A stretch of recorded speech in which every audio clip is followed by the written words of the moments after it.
أشهد أن لا إله إلا الله وحده لا شريك له وأشهد أن محمدا عبده ورسوله أما بعد فأعوذ بالله من الشيطان الرجيم بسم الله الرحمن الرحيم الحمد لله رب العالمين الرحمن الرحيم مالك يوم الدين إياك نعبد وإياك نستعين اهدنا الصراط المستقيم صراط الذين أنعمت عليهم غير المغضوب عليهم ولا الضالين.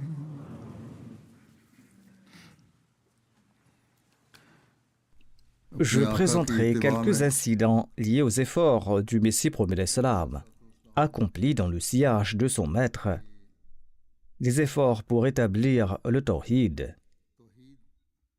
ses exemples pratiques à cet égard, ses conseils à ses adeptes et la manière dont il les formait.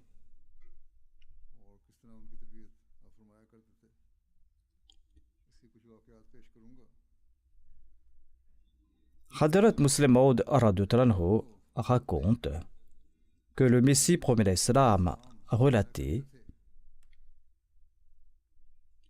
que le fils de quelqu'un était mort et qu'un ami vint le voir pour lui présenter ses condoléances.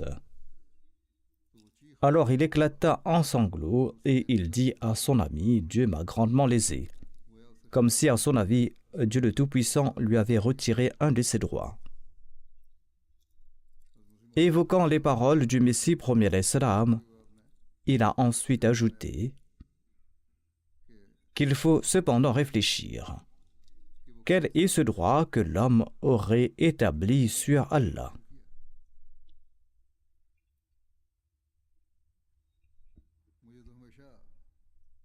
J'ai toujours été surpris de voir que ceux qui se vantent de leurs prières, de leurs jeûnes, de leurs aumônes, de leur pèlerinage et de leur taqwa et de leur pureté, en cas de difficulté, eh bien ces gens s'écrient qu'Allah leur a fait un tort.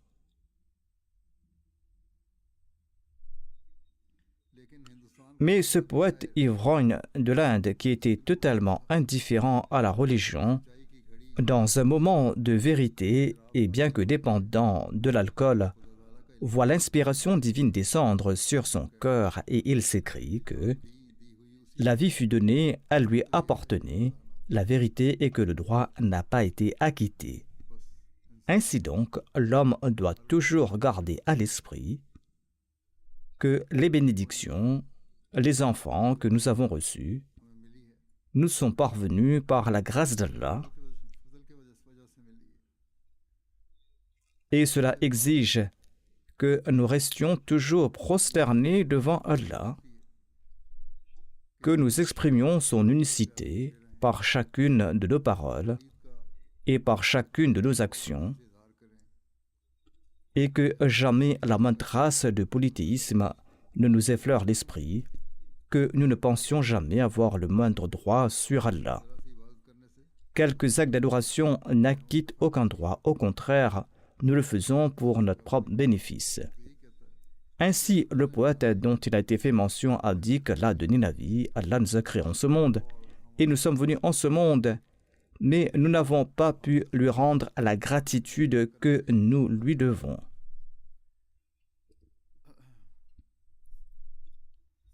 Hadrat Muslim Maud raconte de la même manière l'incident de la réaction du Messie premier l'Islam suite à la mort de l'un de ses fils. Il raconte que le Messie premier l'Islam aimait beaucoup Mubarak Ahmad, qui était son plus jeune fils. Il l'aimait beaucoup et il l'a beaucoup soigné pendant sa maladie. De ce fait, le premier calife a pensé que si Mubarak Ahmad venait à mourir, le Messie premier d'Islam en serait très affligé. Au dernier moment, Maulvi Saheb, le premier calife, était en train de prendre son pouls lorsqu'il demanda au Messie premier d'Islam d'apporter du musc. Et comme son pouls s'arrêtait, la pensée que son décès causera une grande douleur au Messie premier d'Islam l'affecta à tel point que le premier calife tomba au sol, là où il se tenait, tout simplement en imaginant la peine qu'un tel événement provoquerait chez le Messie premier d'Islam. Mais quand le Messie premier d'Islam apprit que Mubarak Ahmad était décédé, il commença aussitôt avec une grande patience à écrire des lettres à ses amis, leur disant que Mubarak Ahmad était mort, mais qu'il ne fallait pas s'en inquiéter, car c'était une volonté d'Allah à laquelle nous devions nous soumettre avec patience. Ensuite, il sortit et, souriant, il commença à prononcer un discours, affirmant que la révélation d'Allah concernant Mubarak Ahmad s'était accomplie. D'ailleurs, il a aussi prononcé ce vers que celui qui appelle est le plus cher, au cœur sacrifie ta vie pour lui. De même, Hazrat Muslim Maud, en décrivant la vie du Messie premier d'Islam, déclare à un endroit: j'ai souvent entendu une chose du Messie premier d'Islam. Il avait l'habitude de mentionner le sultan Abdulhamid Khan de Turquie qui avait été destitué et de dire que j'aime beaucoup une parole prononcée par le sultan Abdulhamid Khan. Nombre de ces paroles étaient fausses, mais le Messie premier d'Islam disait qu'il appréciait beaucoup une parole de sa part. Qu'est-ce donc? C'est que lorsque la question de la guerre avec la Grèce fut soulevée, les ministres ont présenté de nombreux prétextes. En réalité, la volonté du sultan Abdulhamid était qu'il y ait la guerre, mais ce n'était pas celle de ses ministres, c'est pourquoi ils ont présenté de nombreux prétextes. Finalement, ils ont dit que ceci et cela étaient prêts pour la guerre, mais en mentionnant un point important, les ministres ont déclaré que tel et tel aspect n'était pas prêt. Certes, nous sommes prêts pour cela ou cela, mais il y a aussi d'autres lacunes, et en raison de ces lacunes, il sera très difficile de mener la guerre. Imaginez qu'ils aient dit, et c'est sans doute ce qu'ils ont dit, que toutes les puissances européennes sont actuellement d'accord pour aider la Grèce et nous n'avons pas de moyens d'y remédier. Le Messie premier d'Islam avait l'habitude de raconter que lorsque les ministres ont présenté leur avis et ont exposé les difficultés, disant que telle chose n'était pas gérable, le sultan Abdulhamid a répondu: il faut bien laisser une part pour Dieu. Le Messie premier d'Islam appréciait beaucoup cette phrase prononcée par le sultan Abdulhamid. Et il avait l'habitude de dire: j'aime beaucoup cette attitude de sa part, d'avoir fait confiance en Dieu.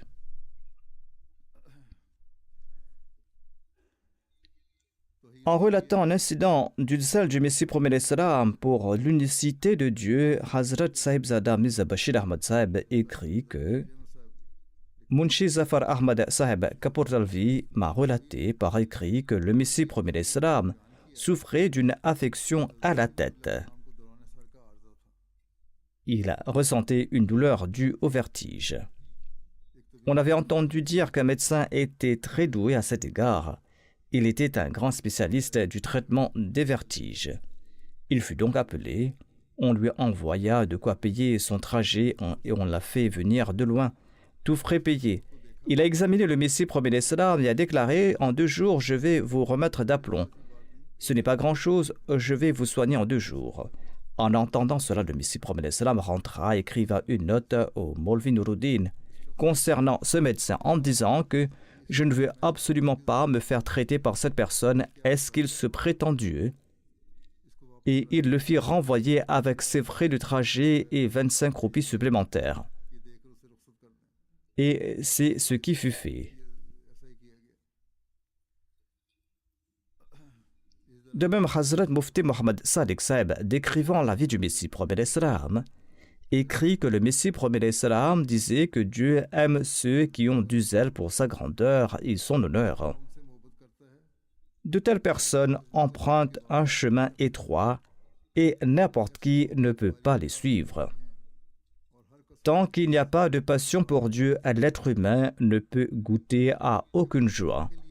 Tant que l'être humain n'a pas dans son cœur une passion personnelle pour Allah le Tout-Puissant et qu'il n'est pas libéré des impuretés de l'ego et de la pensée de ses gains et de ses profits mondains, aucune de ses adorations et aucune de ses aumônes ne sera acceptée.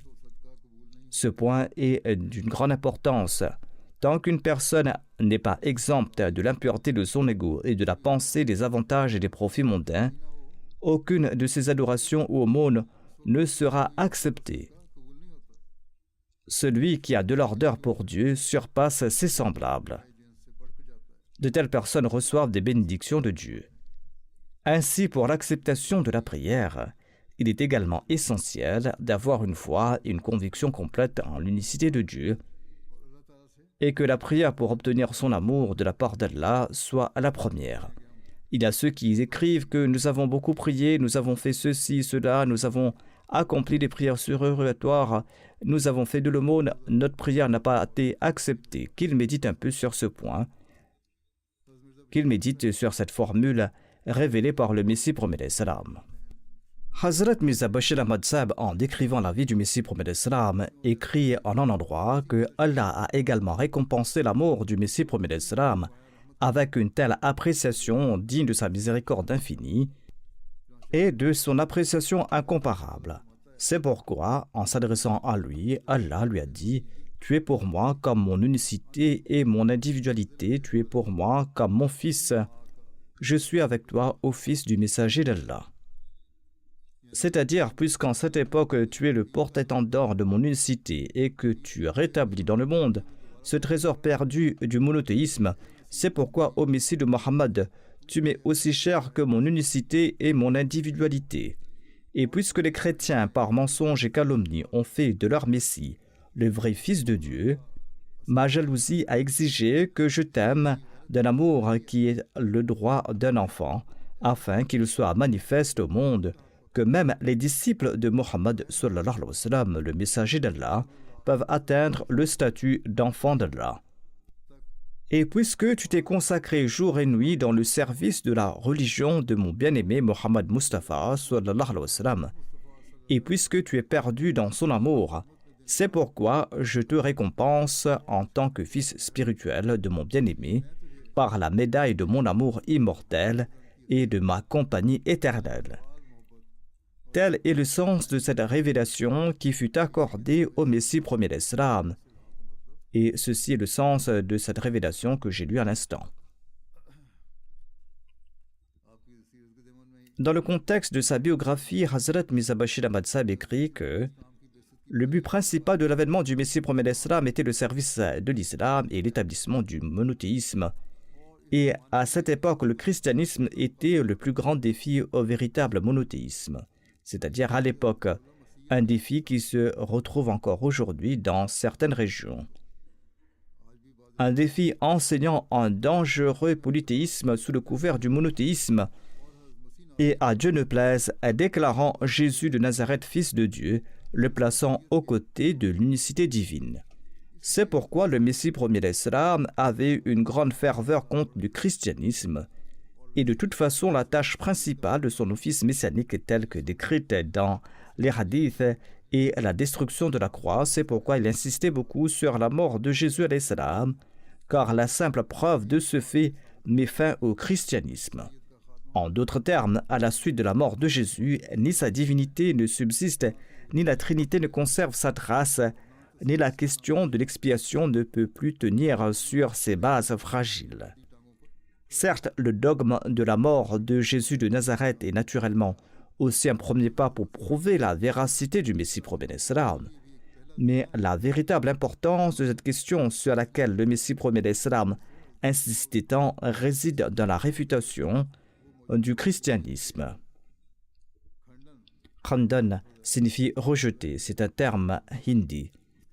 Ainsi donc, c'est pour cette raison que le Messie promet d'Islam disait souvent « Laissez le Messie mourir, laissez Jésus mourir, car c'est en cela que réside la vie de l'islam. » Si seulement nos autres frères musulmans pouvaient comprendre ce point et au moins s'accorder avec nous face au christianisme. Accepter ou non la revendication du Messie premier d'Islam est une autre question, mais qu'il accepte au moins ce point, là où la supériorité de l'islam est prouvée. Le Messie premier d'Islam portait un tel fardeau dans son cœur à cause des fausses doctrines du christianisme et de la propagation mondiale à cette époque qu'il déclara un jour avec une grande majesté remplie de douleur et d'angoisse que « Je suis constamment préoccupé par le fait qu'une décision soit prise d'une manière ou d'une autre entre nous et les chrétiens.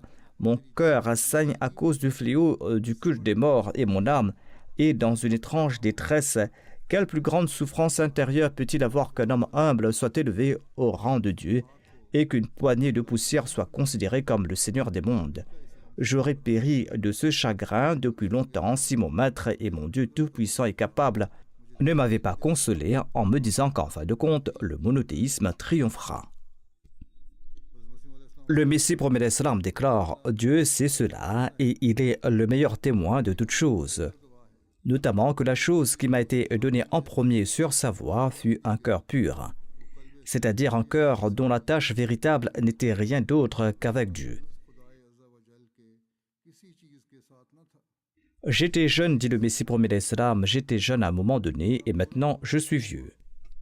Mais je n'ai trouvé à aucun moment de ma vie de véritable attache avec qui que ce soit d'autre que Dieu. À cause de cette ferveur d'amour, je n'ai jamais accepté une religion dont les doctrines étaient contraires à la grandeur et à l'unicité de Dieu, ou qui impliquaient quelconque profanation. C'est pourquoi la religion chrétienne ne m'a pas plu, parce qu'à chaque pas, elle implique une profanation de Dieu le Tout-Puissant. Jésus, qui était un homme impuissant, ne put même pas céder lui-même, a été déifié.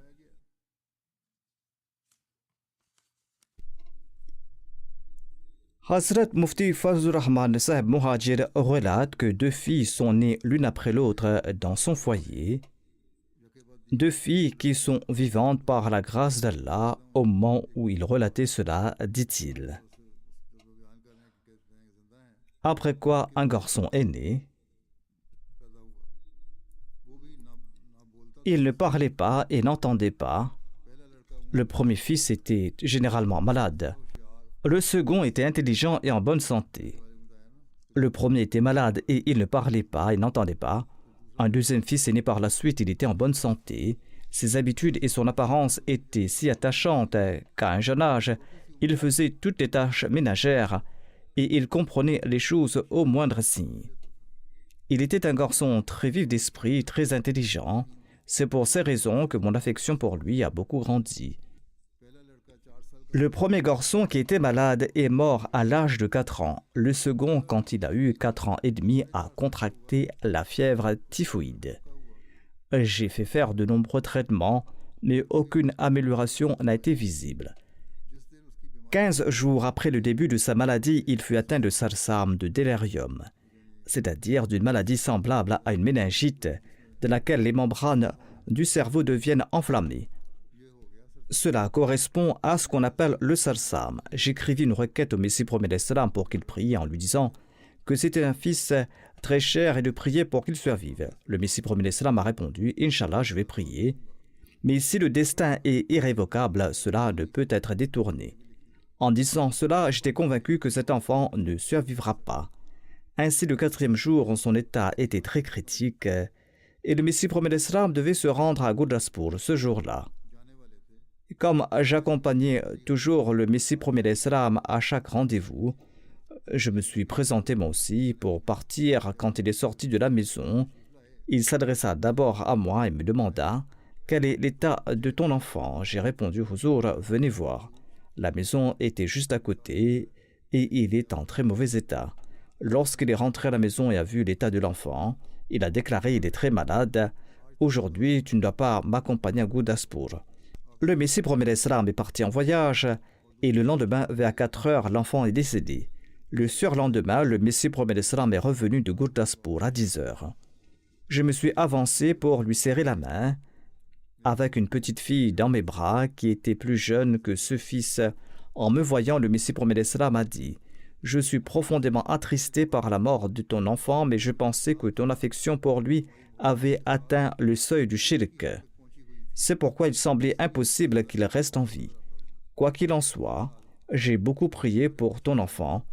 Allah te donnera un excellent remplaçant en retour, et il sera capable d'entendre et de parler. Allah lui donnera un nouveau fils qui parlera et entendra, qui sera en bonne santé. Par la suite, mon fils Fazl Karim est né, ensuite Abdul Hafiz. Ensuite, il y a eu 2 fausses couches. Ils étaient tous 2 des garçons. 2 fils sont nés et ont vécu. Par la suite, un fils est né. Ensuite sont nés Abdullah, ensuite Abdul Karim et Ahmad. Et par la grâce de Dieu, 5 enfants sont nés après lui, qui étaient tous vivants et qui ont vécu longtemps par la grâce de Dieu. Le Messie promet l'Islam enseignait constamment la leçon de l'unicité de Dieu à ses compagnons et il priait également pour les consoler. Et Allah a exaucé la prière du Messie promet l'Islam et accordé à ce compagnon 5 fils. Le Messie promet l'Islam déclare: Allah désire attirer toutes ces âmes qui résident dans les diverses contrées de la terre, que ce soit en Europe ou en Asie, et toutes celles qui ont une bonne nature vers l'unicité de Dieu, et rassembler ses serviteurs sur une seule religion. Ceci est le but d'Allah pour lequel j'étais envoyé en ce monde. Suivez donc ce but, mais en insistant sur la douceur, sur les bonnes mœurs et sur les prières. Ensuite, le Messie premier d'Islam ajoute: Mon bonheur tout entier réside en cela, et le but principal de ma mission est que l'unicité de Dieu et l'honneur du noble prophète sallallahu alayhi wa sallam soient établis dans ce monde.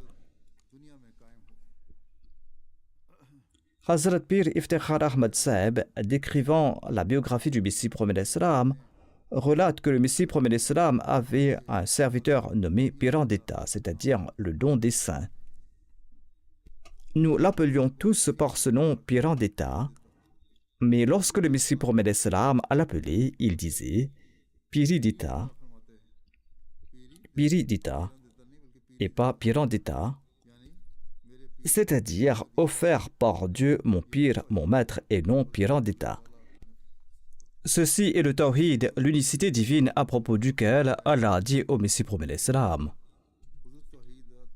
Khotit Tawhid at-Tawhid ya abna al-Faris. Ô fils de Perse, saisissez le Tawhid, saisissez le Tawhid.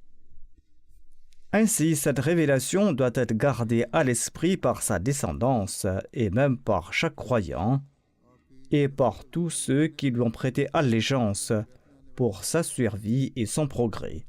En lui prêtant allégeance, on fait tous partie de ses fils, de ses enfants, de sa descendance. Si l'on va se cramponner à ce tawhid, l'on sera honoré en ce monde et dans le domaine de la foi. Sinon, ni les liens de sang ne sont utiles, ni le simple fait de prêter allégeance au Messie premier d'Islam n'apportera de bénéfice. Hazrat Muhammad Ibrahim Sahib raconte la première fois que moi, Hakim Abdulaziz et Hakim Ata Muhammad nous sommes présentés au Messie premier d'Islam. Ces jours-là, il était à Gurdaspur. Le Messie premier d'Islam s'apprêtait à sortir de sa pièce et nous étions debout près de la porte. Moi et Hakim Abdulaziz, nous avons salué le Messie premier d'Islam, nous lui avons serré la main. Mes frères Ata Muhammad est tombé aux pieds du Messie premier d'Islam.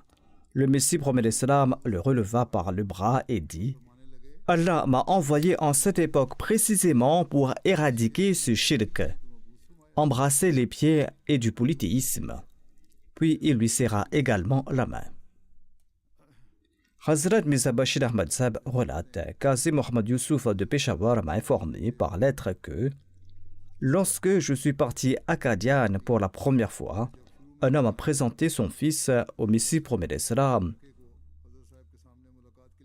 Lorsque cet enfant s'avança pour serrer la main du Messie premier d'Islam, il commença à toucher les pieds du Messie premier d'Islam en signe de respect. Le Messie premier d'Islam l'empêcha alors de faire cela avec ses mains bénies. Et je vis que le visage du Messie premier d'Islam s'empourpra.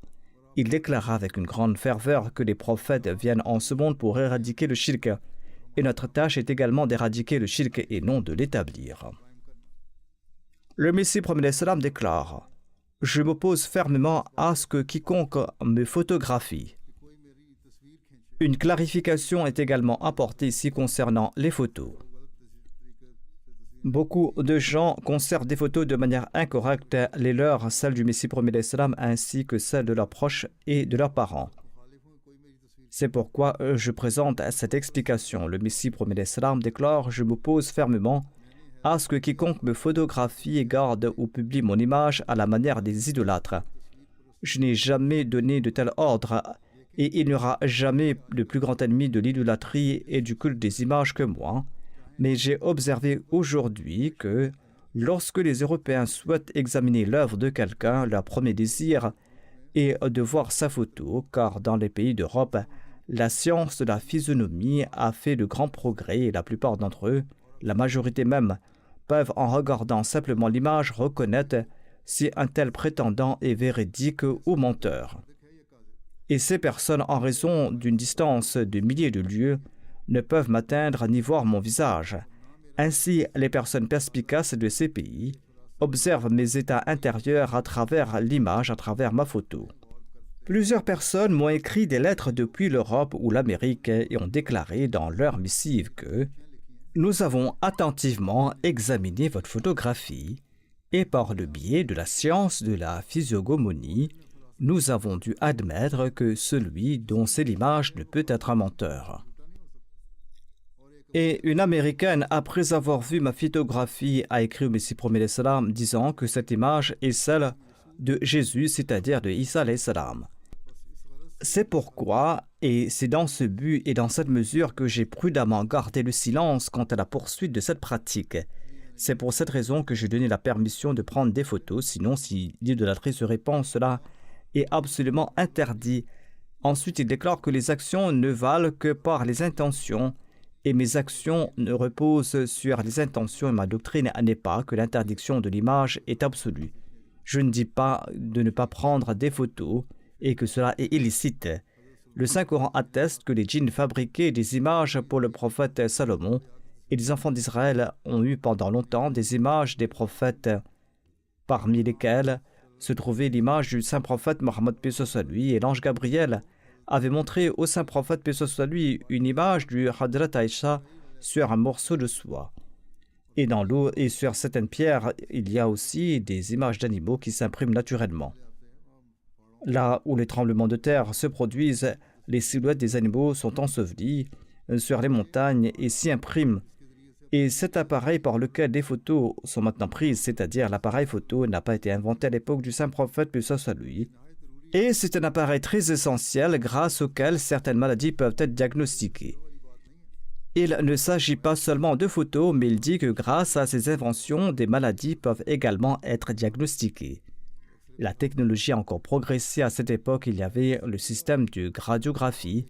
Il déclare cela est possible et un autre appareil d'imagerie est apparu par lequel tous les os du corps humain sont radiographiés, c'est-à-dire par les rayons X. Et pour le diagnostic de maladies telles que les douleurs articulaires et la goutte et autres, des images sont prises à l'aide de cet appareil, ce qui permet de connaître la véritable nature de la maladie. Aujourd'hui, il y a le scanning, le IRM, et il y a d'autres technologies qui sont monnaie courante, mais le promet l'Islam explique que c'est un outil très utile.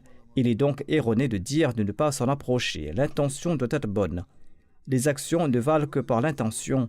Alors, c'est acceptable à condition qu'il n'y a pas de traces de shirk. Et il y a aussi de nombreux avantages scientifiques qui sont apparus grâce à la photographie. Ceci inclut ceux obtenus par de simples clichés. Ainsi, certains Anglais ont publié dans leurs ouvrages au moyen de la photographie des images de tous les êtres vivants du monde, y compris diverses espèces de fourmis et chaque type d'oiseaux et d'animaux. De nos jours, il y a diverses chaînes qui fonctionnent également, par exemple National Geographic et d'autres. Celles-ci fournissent des informations très détaillées sur les animaux avec ces images. Le Messie promet l'Islam déclare « Cela a permis un progrès scientifique. Peut-on imaginer que ce Dieu qui incite au savoir interdirait l'utilisation d'un tel outil par lequel on a diagnostiqué de graves maladies et qui devient moyen de trouver la guidance pour les personnes perspicaces. Ce sont des ignorances qui se sont répandues. Dire que la photo est absolument illicite et interdite, c'est aussi faux. Mais il faut que l'intention soit bonne. Le Messie promet l'Islam déclare pourquoi les mollahs de notre pays ne jettent-ils pas hors de leur poche et de leur maison les roupies et d'autres pièces de monnaie portant des portraits royaux. Si ces mollahs sont si extrémistes, pourquoi ne jettent-ils pas de leur maison les pièces de monnaie et les billets de banque portant les portraits de rois? Pourquoi est-ce qu'ils les transportent dans leur poche? Est-ce qu'il n'y a pas de portrait sur ces pièces? Hélas, ces gens tenant des propos déraisonnables et injustifiés donnent aux adversaires l'occasion de se moquer de l'islam. L'islam interdit toutes les actions futiles et celles qui incitent au shirk, mais pas celles qui développent la connaissance humaine et qui sont un moyen de diagnostiquer les maladies et qui rapprochent les personnes éclairées de la guidance. Néanmoins, je ne souhaite absolument pas que les membres de ma communauté fassent de la publication systématique de ma photo leur occupation et leur profession, en l'absence d'une nécessité impérieuse. Si l'intention est bonne, c'est acceptable, mais ne faites pas de ces images un moyen de gagner de l'argent, car c'est ainsi que peu à peu les innovations apparaissent et peuvent mener au polythéisme. C'est pourquoi j'exhorte ma communauté, y compris en ce lieu, à s'abstenir de telles pratiques autant que possible. J'ai vu les cartes appartenant à certaines personnes sur le bord du verse desquelles figurait mon propre portrait. Je suis un farouche opposant à une telle pratique et je ne veux pas que quiconque de notre communauté se rende coupable d'une telle chose.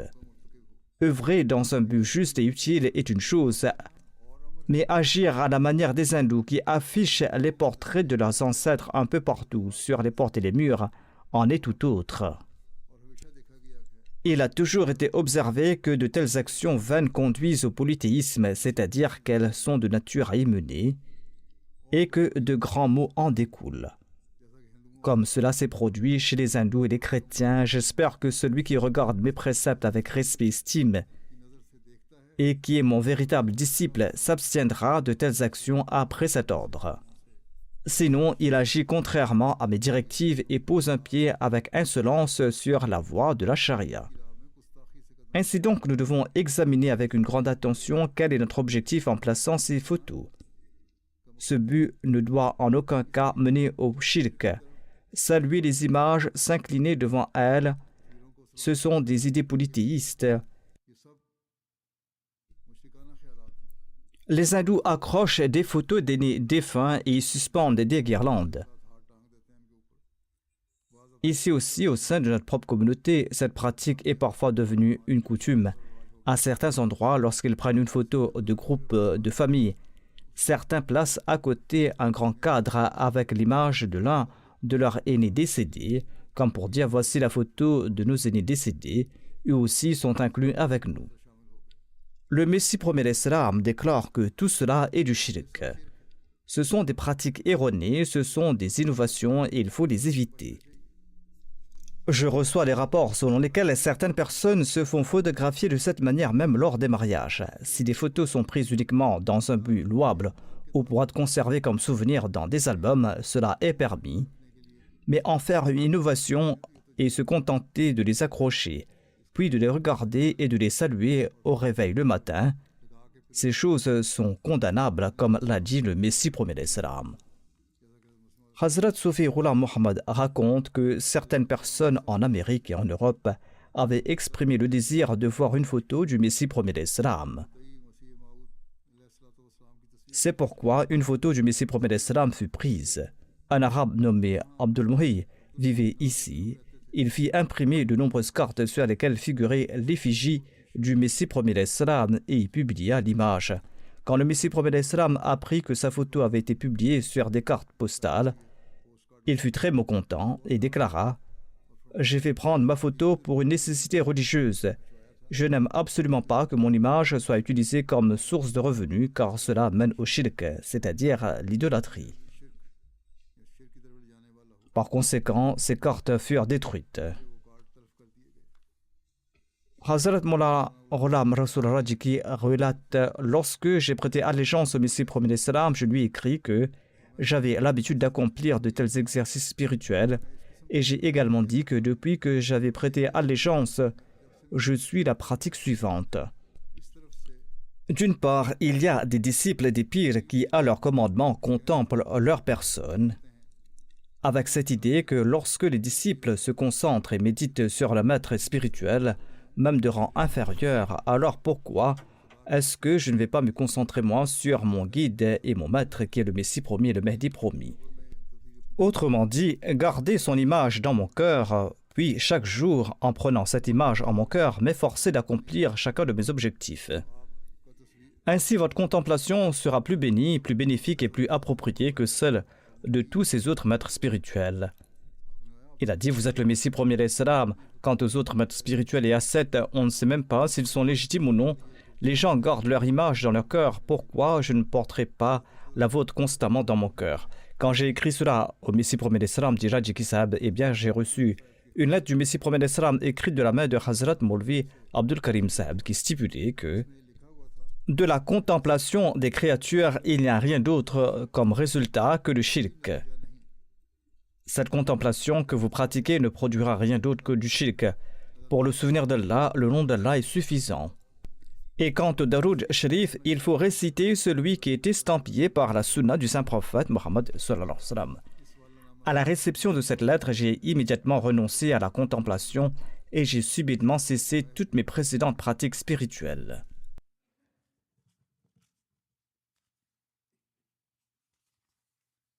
Hazrat Mausa Syed Nazir Ahmad Saheb relate, Syed Fazal Shah Saheb, paix à son âme, l'émigrant de Qadian m'a raconté qu'une fois un ami a interrogé le Messie premier d'Islam au sujet de l'alchimie.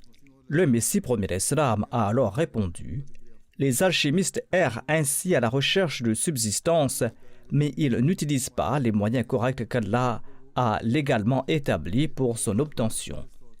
Les alchimistes n'atteignent pas la confiance en Dieu, c'est pourquoi ils abandonnent les moyens justes et légitimes et se créent leur propre voie, ne sachant pas que Dieu lui-même a déclaré que « Wa fis sama'i rizqukum wa ma tu'adun » Dans le ciel est votre subsistance et ce qui vous est promis. Quant à nous, nous considérons de telles personnes détestables comme les plus grands polythéistes. Dans sa sainte parole, Dieu révèle aux croyants une formule alchimique dont l'application permet à Dieu le Tout-Puissant de pourvoir en subsistance depuis le ciel, tout comme il l'a promis, mais cela n'est accordé qu'à ceux qui lui sont dévoués. Il déclare cette formule alchimique est révélée aux croyants et en l'appliquant, l'homme devient un véritable alchimiste et Dieu pourvoit lui-même continuellement à chacun de ses besoins. Ainsi, elle déclare: وَمَا يَتَقِ اللَّهَ يَجْعَلْ لَهُ مَخْرَجًا وَيَرْزُقْهُ مِنْ حَيْثُ لَا يَحْتَسِبُ. Et quiconque craint Dieu, il lui ménagera une issue et pourvoira à ses besoins d'où il ne s'y attend pas. Quand le muttaqi reçoit les bienfaits de tous les mondes, de qui pourra-t-il avoir besoin? Celui qui adopte la taqwa, Allah lui crée des moyens et lui accorde la subsistance de lieux auxquels il ne s'y attend même pas. Le Messie promet d'Islam explique que lorsque le muttaqi reçoit les bienfaits du monde, de qui pourra-t-il avoir besoin? Je dis que si les alchimistes consacraient leur temps à leur créateur, le temps qu'ils perdent en alchimie, ils obtiendraient toute leur volonté à condition qu'ils s'établissent correctement sur la voie de la taqwa. Hazrat Mirza Bashir Ahmad Saheb a rapporté le récit d'un vénérable sincère membre de la Jamaat sur la manière dont le message du Messie promis d'Islam sur le monothéisme et sa pratique à son égard affectait les personnes de bonne nature. Mir Abdurrahman Saheb, officier de secteur à Baramulla, Cachemire, m'a écrit, dit-il, affirmant par écrit que son père était d'abord hanafite, puis il est devenu Ahli Hadith. À cette même époque, il avait l'habitude de dire à son ami Maulvi Mohammed Hassan Saheb, résident d'Asnour, que nous prétendons être de grands monothéistes, mais il est possible qu'un autre groupe émerge et qui nous considère nous aussi comme des polythéistes. Mon père racontait qu'il en était ainsi car nous considérions Jésus et Isa salam comme celui qui ressuscite les morts et comme le créateur des oiseaux. Mais lorsque mes oreilles ont entendu ce vers du Messie premier salam, dans lequel il disait que « C'est bien lui le Dieu des oiseaux, bravo à toi pour cette compréhension divine. Ô Maulvi, voilà ce qu'est le véritable monothéisme. Dis la vérité, de quelle idole es-tu l'adepte ?» À ce moment-là, j'ai repris mes esprits et j'ai laissé mes 2 frères chez mon oncle maternel à Srinagar. Je suis parti à pied à Qadian, où j'ai eu l'honneur de prêter le serment d'allégeance. C'est cette parole qui m'a converti. Hazrat Maulana Ghulam Razjiki Saheb relate, c'était probablement en 1901, une fois j'étais présent à la Sainte Cour du Messie promet l'Islam et il a prononcé un discours sur l'unicité de Dieu. Et il a déclaré que certaines personnes en réponse à une faveur disent Jazakallah sans dire Alhamdulillah, alors que, si l'on regarde attentivement du point de vue de la vraie connaissance, cette expression contient également un aspect de shirk dans une certaine mesure, car la personne qui a fait la faveur et la chose pour laquelle elle est devenue bienfaitrice de cette faveur sont eux aussi en réalité des créations de Dieu le Tout-Puissant. C'est pourquoi celui qui est redevable d'une faveur devrait, avant de dire Jazakallah, exprimer la louange et la glorification d'Allah le Tout-Puissant et dire Alhamdulillah pour la faveur reçue, car du point de vue de la connaissance et de la réalité, il est essentiel de remercier d'abord le créateur des causes, puis de dire également Jazakallah à la personne. Hazrat Bhai Abdurrahman Saheb Qadiani écrit dans un article contenant des détails concernant le dernier voyage du Messie promet l'Islam à Lahore que, au lever du jour, les organisateurs ont commencé les préparatifs du festin et peu à peu, les véhicules des invités distingués et des dignitaires commencèrent à arriver.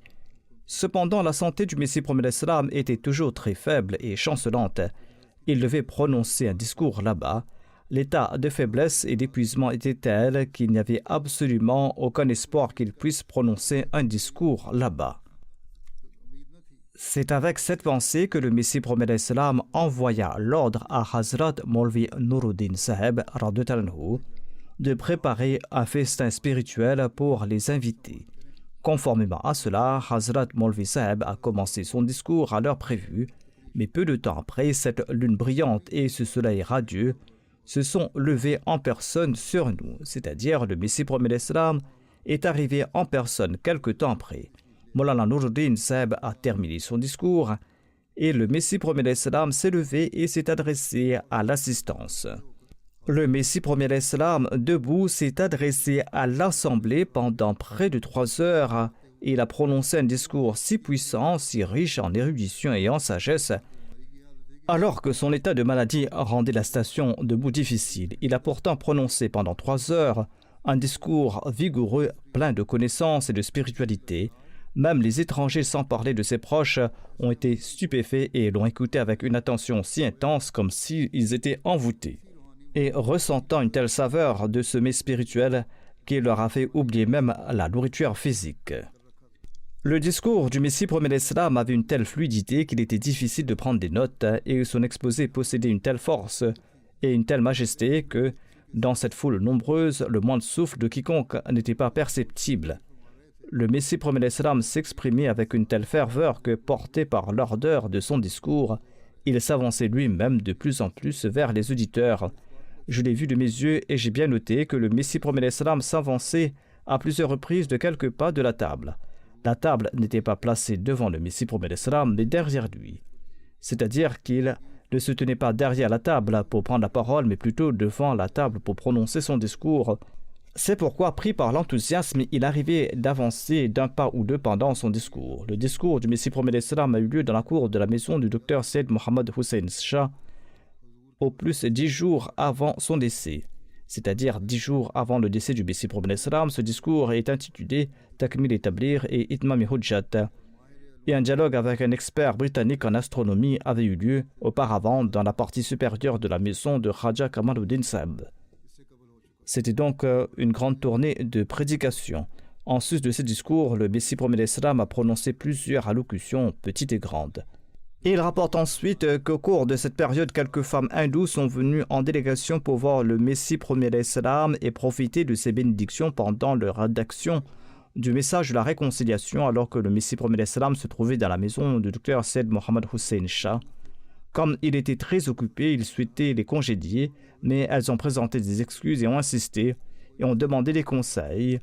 Et le Messie promet l'Islam, malgré son occupation extrême, a accepté leur requête et leur a enseigné l'unicité de Dieu, leur a interdit l'idolâtrie et insisté sur la prière à Dieu. Cet événement date des tout derniers jours. En fait, ces dames désiraient rester très longtemps et entendre beaucoup de choses de la bouche bénie du Messie premier l'Islam, mais en raison de l'extrême occupation du Messie premier l'Islam, elles furent contraintes à contre-cœur de partir rapidement. De même, un autre discours du Messie premier l'Islam est particulièrement célèbre et sur toutes les lèvres de ses serviteurs en raison de certaines de ses phrases et parce qu'il fut le dernier dans lequel il a déclaré que « Laissez Jésus le Messie mourir, car en cela réside la vie de l'islam. » Laissez venir le Messie de Mohammed, car en cela réside la grandeur de l'islam. Tel était son ardent désir d'établir le monothéisme. Malgré sa maladie et son occupation, il ne s'est soucié de rien d'autre que de délivrer le message de l'islam et le message du monothéisme. Aujourd'hui, c'est le travail des serviteurs du Messie premier l'Islam, le serviteur de Mohammed sallallahu alayhi wa sallam, de s'efforcer pleinement de transmettre ce message du monothéisme et de l'intégrer dans leur vie. Qu'Allah nous accorde la capacité d'accomplir cette tâche. Quant à la situation du monde, et en particulier celle du monde musulman, chacun sait ce qui se passe et il y a un grand besoin de prière. Un cessez-le-feu a eu lieu, du moins en principe, mais il ne semble pas durable. Des fissures y apparaissent déjà. Le gouvernement israélien tente par tous les moyens d'attaquer le Liban pour provoquer les Iraniens et les pousser à riposter. À présent, certains dirigeants européens ont également condamné cet acte. Au moins quelqu'un a élevé la voix. Ils ont fait preuve d'un minimum de moralité. Mais cela ne s'arrêtera pas là. Leur moralité n'ira pas plus loin. Ils ne veulent pas faire plus d'efforts et ils n'ont ni le courage ni la force de le faire. Quoi qu'il en soit, nous devrions prier qu'Allah le Très-Haut fasse preuve de miséricorde à l'égard du monde musulman.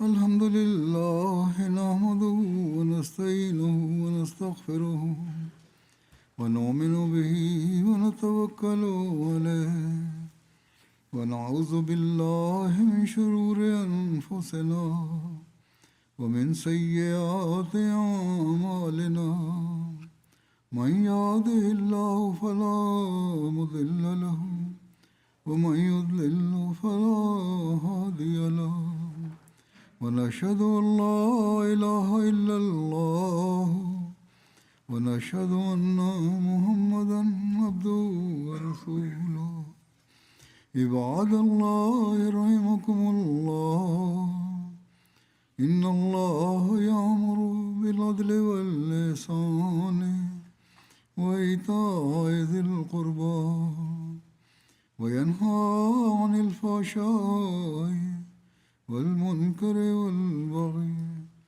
يعظكم لعلكم تذكرون اذكروا الله يذكركم وادعوه يستجب لكم ولذكر الله أكبر